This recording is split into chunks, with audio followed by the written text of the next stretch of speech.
Hi, my name is Dominic and I am a music composer.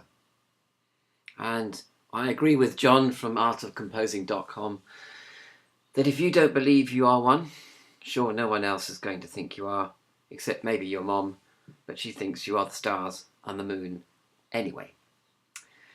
From self-pity to technology, the first installment of this vlog on composing music, which I wish to start for this channel. From self-pity to technology.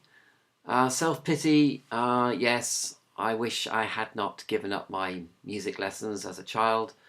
I wish I'd gone to music school. I wish I'd learnt music theory in depth, because I always wanted to start composing music, but never really got round to it. I did have a shed full of analog equipment which I did experiment with for a year or two, but that didn't come to anything.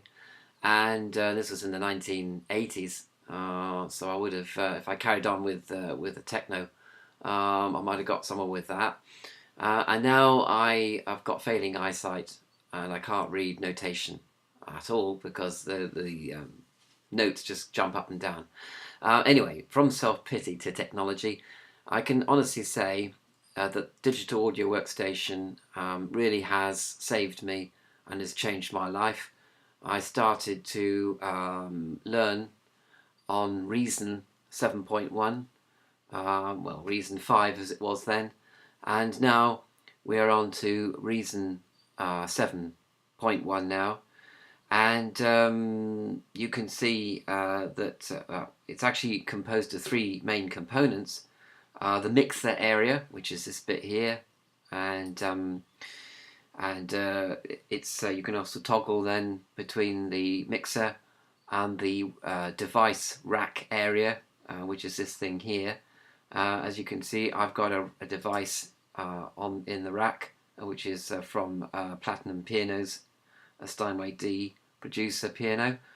It's actually wired to an old Reason 5 mixer console.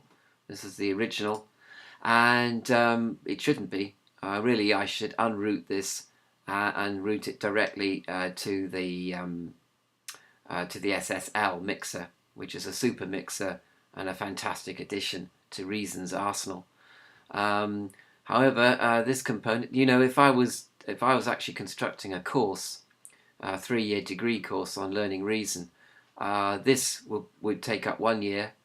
The Reason rack device area with all its devices would take up another year, and finally the third component of Reason is the sequencer staff, which is this area here, and this would take another year's worth of tuition.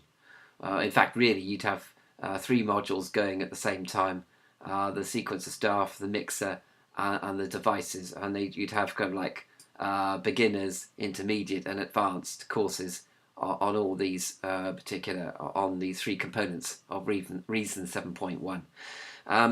Now, I don't pretend to be an expert on the SSL. I think the best thing is to subscribe to learnreason.com. Matt is a very good tutor and is very good on the SSL and on mixing and mastering and all that. Obviously, mastering is almost another degree course. In fact, a 3-year course in itself. But certainly, you'd need a lot of time on the SSL to learn that, and I haven't got enough expertise on that really.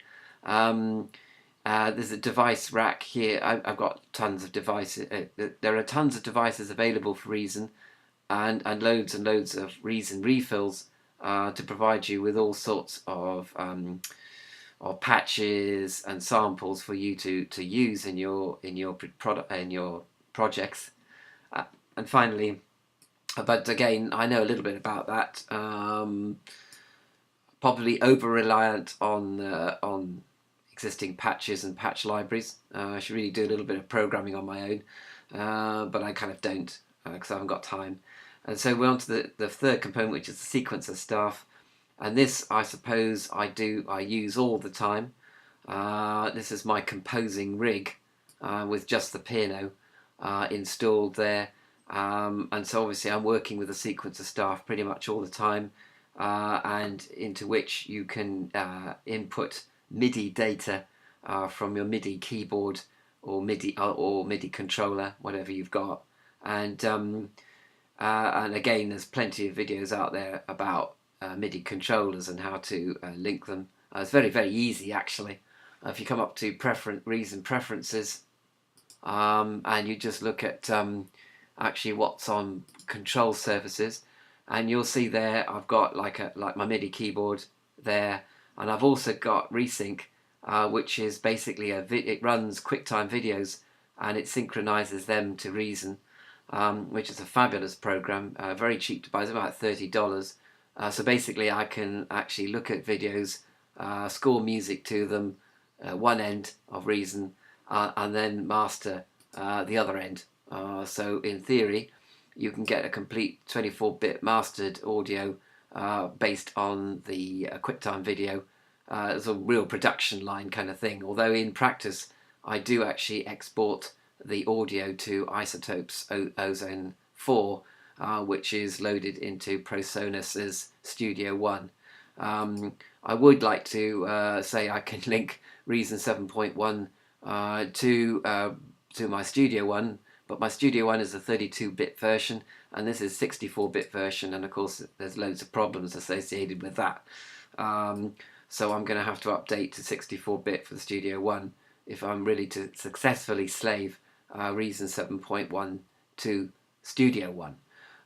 Anyway, what I should be covering in this vlog really mostly has to do with the sequencer staff and what goes on in here, and basically just composing material using the sequencer staff, having a look at the various devices within Reason as well, mostly orchestral I have to say, although I've got a shed load of refills for electronic music as well, which is what I love and which I started life with.